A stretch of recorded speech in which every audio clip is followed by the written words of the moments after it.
마블의 어벤져스는 아이언맨을 시작으로 토르, 그리고 캡틴 아메리카처럼 독립영화로 먼저 개봉하고 나서야 어벤져스로 이어질 수 있었습니다.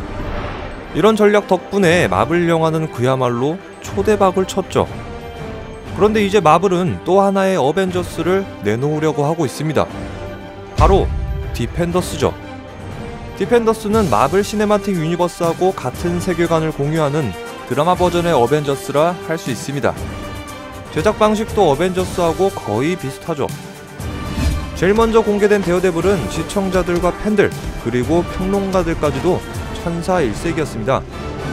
그 여세를 몰아서 제시카 존스, 루크 케이지, 그리고 디펜더스의 마지막 멤버 아이언 피스트까지 공개됐죠. 이걸로 디펜더스 멤버들의 솔로 드라마가 모두 공개됐고, 이제 디펜더스가 공개되는 일만 남았습니다.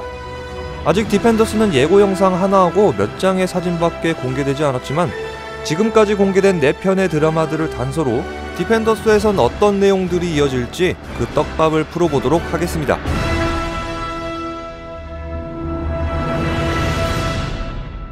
우선 디펜더스를 구성하는 히어로들은 누군지 여러분들 모두 알고 계실 거라 생각합니다. 하지만 이들은 뭘 지키려고 이렇게 4명이나 뭉쳤는지 거의 정보가 없다시피 하죠. 그런데 바로 그 정보를 아이언 피스트에서 상당 부분 찾아볼 수 있습니다. 단도직입적으로 디펜더스의 메인 빌런은 핸드일 가능성이 제일 높습니다. 디펜더스 티저 영상을 보시면 스틱이 나레이션으로 등장하죠. You think the four of you can save New York? You can't even save yourselves. 스틱은 체이스트라는 집단의 우두머리급 인물인데, 체이스트는 핸드하고 적대 관계에 있습니다. 거기다가 디펜드 위에 그려진 검은 손이 바로 핸드를 나타내는 것이 아니냐 하는 팬들의 추측이 가장 신빙성을 얻고 있죠. 디펜더스의 빌런으로 추측되는 핸드는 데어데블 시즌 1에서 처음으로 등장했습니다. 이때 핸드의 우두머리는 불사의 닌자 노부인데, 노부를 포함한 핸드의 닌자들은 심장 박동 소리도, 냄새도 숨기는 능력을 가지고 있습니다. 이 때문에 데어데블은 몇 번이나 죽을 뻔했는데요. 소리와 냄새로 적을 구분하는 데어데블한테는 완벽한 카운터 능력이기 때문이죠. 그런데 더 놀라운 것은 노부 같은 핸드의 간부들은 아무리 죽어도 부활하는 능력까지 가지고 있다는 겁니다.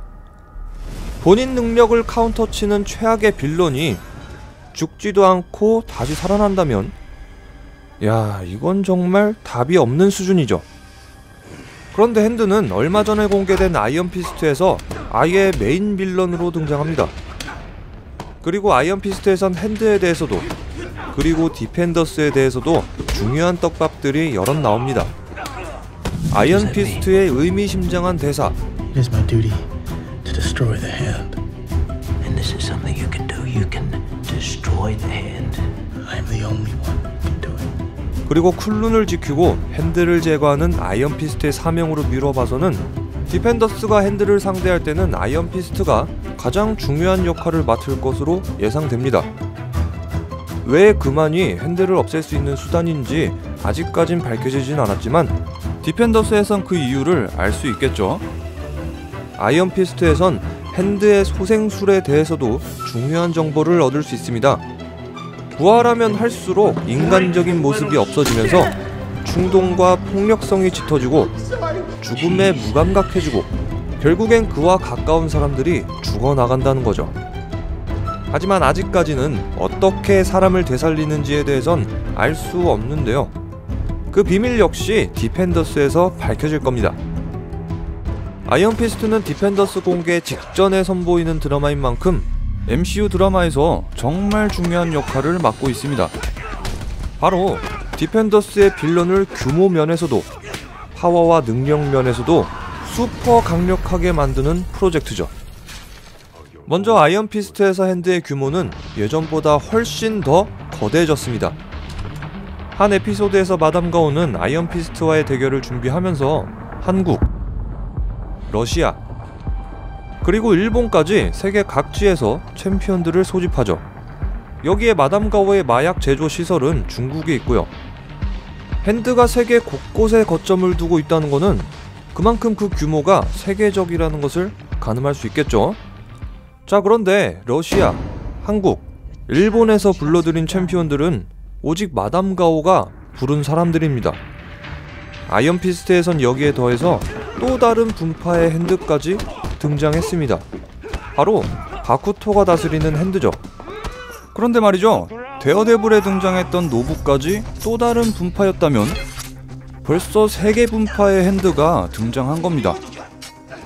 그런데 노부도 바쿠토도 Someone in our organization was very anxious to work with you. 마담 가오까지 이런 이야기를 합니다. My master agrees to your terms. 각각의 분파를 관리하는 3명의 인물보다 더 위에 누군가가 존재한다는 겁니다. 이들이 모시는 인물이라면 당연히 그 규모도 훨씬 거대하겠죠. 자, 마지막으로 아이언피스트에선 쿨룬 그리고 핸드 간의 전쟁이 본격적으로 시작되는 듯한 연출까지 드러났습니다. 3개 분파로 나눠진 핸드, 그리고 이들을 하나로 다스리는 하나의 핸드. 이제 핸드와의 전쟁은 그 규모를 예상할 수 없는 지경까지 도달했습니다. 데어데블 그리고 아이언피스트에서 등장했던 핸드는 그야말로 빙산의 일각이었던 거죠. 아이언피스트에서 핸드의 몸집을 키우는 건 마블 입장에서도, 그리고 저의 개인적인 의견으로도 탁월한 선택이라고 생각합니다. 아무래도 아이언피스트 직후의 마블 드라마는 디펜더스로 넘어가고, 마블의 히어로들이 뭉치는 드라마인 만큼 빌런의 스킬도 키워야 합당한 거죠. 마치 어벤져스가 그래왔던 것처럼요. 덕분에 저희 팬들은 훨씬 더 거대한 스케일의 디펜더스를 기대할 수 있게 됐습니다. 마블과 어벤져스의 팬이라면 당연히 같은 MCU 세계관을 공유하는 디펜더스도 놓치지 말아야겠죠. 드라마판 어벤져스라고 할 수 있는 디펜더스는 올해 말에 넷플릭스에서 공개됩니다. 이번에 공개된 아이언피스트는 디펜더스 그리고 핸드에 대해서 정말 많은 단서를 제공하니까요. 디펜더스 기다리는 동안 아이언피스트도 꼭 한번 보시는 걸 추천합니다. 지금까지 리뷰영이었고요. 영상 재미있게 보셨다면 좋아요, 구독하기 부탁드리겠습니다. 그럼 저는 더 재미있는 콘텐츠로 여러분들을 찾아뵙도록 하겠습니다.